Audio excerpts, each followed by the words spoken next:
Bueno, en Persia, el día 23 de mayo de 1844, un bello joven de 25 años que adopta el título de Bab, que significa la puerta, declara que él es este prometido. Y declara que su misión es doble. Por un lado,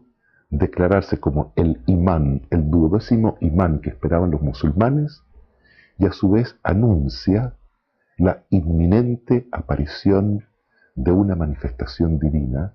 que tendría como por objeto final la unificación mundial y cumplir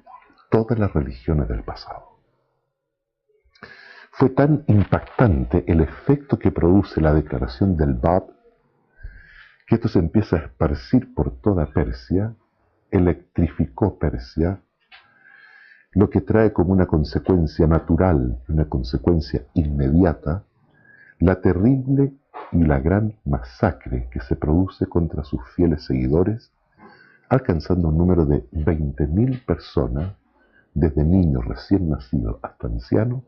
que fueron masacrados por aceptar a este joven como este prometido. El propio Bab es 6 años más tarde fusilado en una plaza pública en Tabriz por un pelotón de 750 hombres que dispararon contra él. Todos estos hechos no solamente están registrados dentro de lo que es la escritura Bahá'í, sino que también se encuentra en la literatura escrita por los embajadores de distintos países que había en aquella época en Persia, tanto de Austria como de Francia, de Alemania, de muchas partes, gente que fue testigo directo de todos estos hechos, estas masacres, este fusilamiento, se encuentra registrado en los reports que ellos hacían a sus respectivos gobiernos y explicaban lo que se estaba produciendo en esos momentos en los pueblos de Irán, Persia de aquella época. 20.000 mártires y una oleada impresionante de persecuciones que se comienzan a producir contra los babís, los seguidores del Bab. El Bab, antes de morir, dice que si se recopilaran sus manuscritos, se recopilarían más de 500.000 versículos revelados con su propia mano. Él muere en la temprana edad de 31 años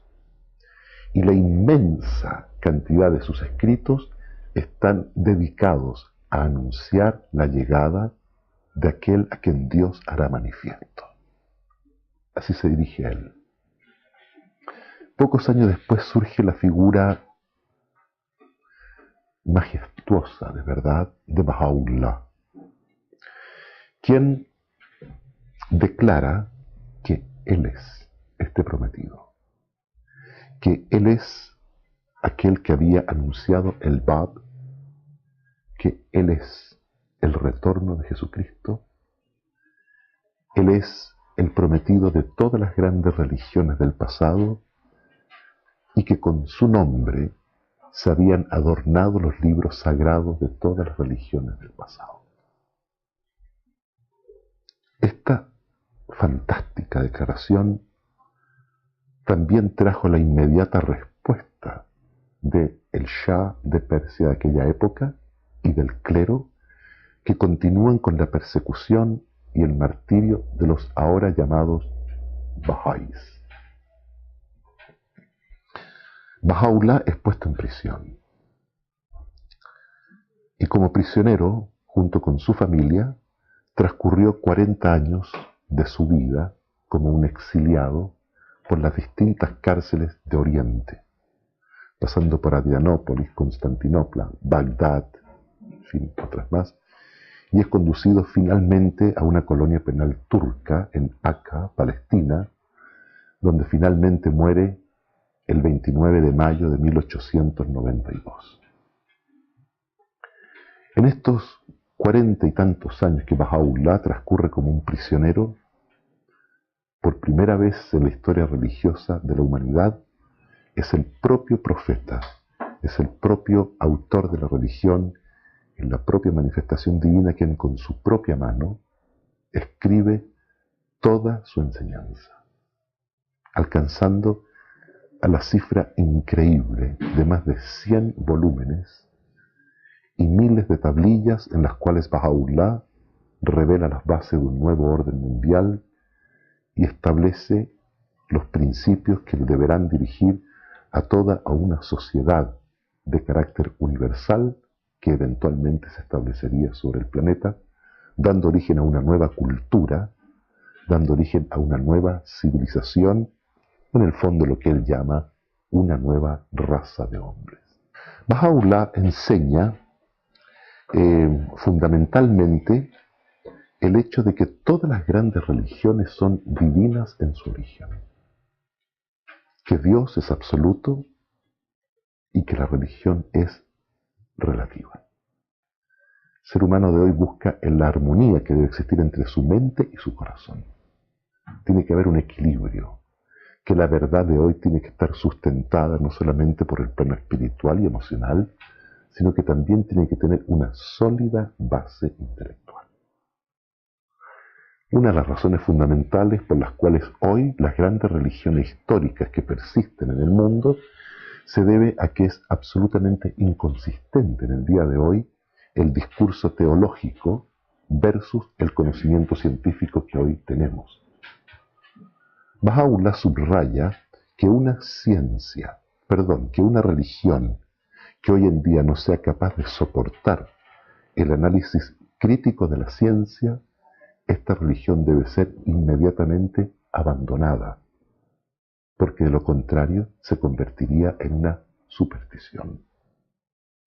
El propósito fundamental de la religión no es otro que crear lazos de unidad entre los seres humanos. La religión, su propósito íntimo es el desarrollo espiritual, el desarrollo de las virtudes y de los talentos de cada ser humano. Cuando la religión se convierte en un instrumento de división, en un instrumento que realmente obstaculiza el desarrollo intelectual del hombre, entonces lo que ocurre es que esa religión ha perdido absolutamente el espíritu que un día la animó. Si la religión fuera causa de desunión entre los seres humanos, Baha'u'lláh afirma que el acto más religioso que podría desarrollar el hombre entonces sería no tener ninguna religión. Porque el propósito de la religión es unir, no crear facciones, no crear sectarismos, no crear un mundo basado en un dogmatismo incomprensible, porque ya esa época ha quedado definitivamente relegada al limbo de la historia. El ser humano de hoy necesita de unirse en sus principios, tanto morales como espirituales, como también tener unidad en el pensamiento y en el logro de metas comunes que van orientadas desde el punto de vista espiritual. Por esta razón, cuando Baha'u'lláh habla de unidad mundial, igualdad del hombre y la mujer, armonía de ciencia y religión, la libre búsqueda de la verdad, la adopción de un idioma auxiliar mundial, luchar contra los extremos de riqueza y pobreza, que la base de todas las religiones es uno y el mismo, la educación universal obligatoria para establecer una justicia universal, para traer la paz del mundo. Hoy en día cualquier persona diría, pero eso es lógico, eso es ideal. Pero si nos trasladamos históricamente hace 156 años atrás, en aquella época la gente ni soñaba con estas cosas, no las podía imaginar. Hoy en día forman parte de nuestro propio patrimonio cultural, al menos tener estas ideas.